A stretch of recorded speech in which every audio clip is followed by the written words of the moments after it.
जय जय राम कृष्ण हरी मंडळी। आज आषाढी एकादशीसाठी उपवासाचा दुसरा पदार्थ, त्यामध्ये आपण बनवणार आहोत साबुदाण्याची उसळ। कोणी याला साबुदाण्याची खिचडी पण बोलते। साधी आणि सोपी आणि पटकन होणारी। तर चला सुरू करू। त्यासाठी साबुदाणा हा 1 वाटी घेतलेला होता। तो स्वच्छ धुवून रात्रभर भिजत घातला। तो छान फुलला। त्यानंतर शेंगदाण्याचं कूट आहे, हिरवी मिरची आहे, लाल तिखट आहे।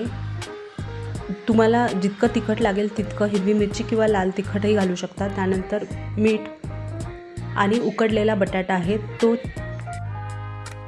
त्यानंतर कढईमध्ये तेल घालून घेऊ।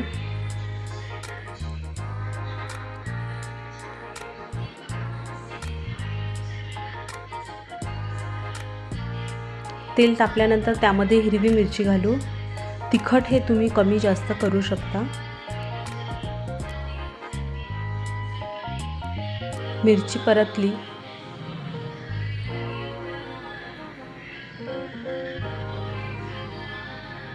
की त्यामध्ये बटाटा घालून घेऊ। जर कच्चा बटाटा असला तर हा आधीच घालावा लागेल, पण हा मी उकडलेला आहे म्हणून मिरचीच्या नंतर घातला। कारण कच्चा घेतला तर तो आधी चांगला होऊ द्यावं लागेल आपल्याला। त्यानंतर लाल तिखट। उसळ ही तिखट लागली तरच टाका हे, किंवा उसळ हिरवी न करता लाल करायची असली तर लाल तिखट घाला।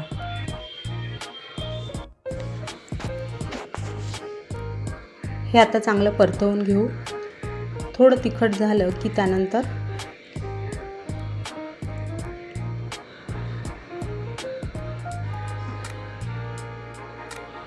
साबुदाणा घालून घेऊ।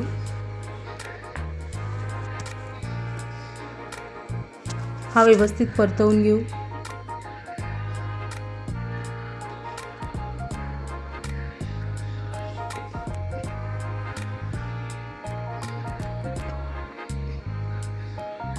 त्यानंतर मीठ घालून घेऊ।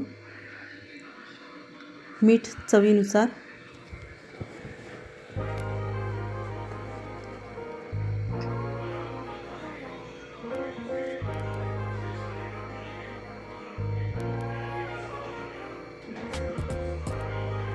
आता थोडा वेळ झाकण ठेवून त्याला वाफ आणू।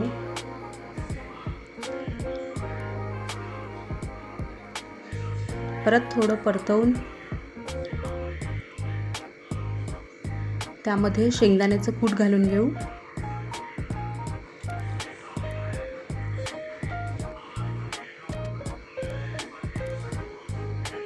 आणि एकत्र करू।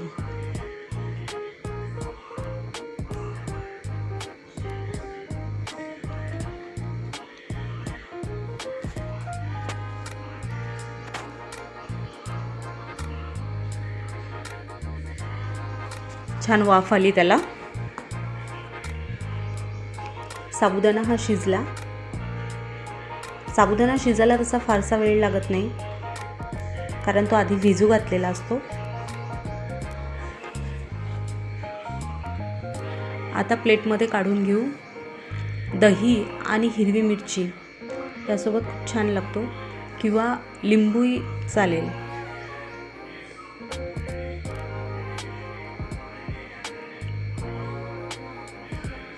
मस्त झाला।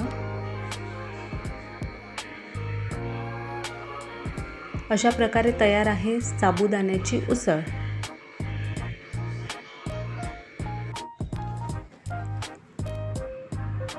रेसिपी अगदी सोपी आहे, तर करून बघा आणि आवडली असल्यास लाईक, शेअर आणि कमेंट्स करा आणि व्हिडिओला सबस्क्राईब करायला विसरू नका। भेटूया पुढच्या रेसिपीसोबत। धन्यवाद।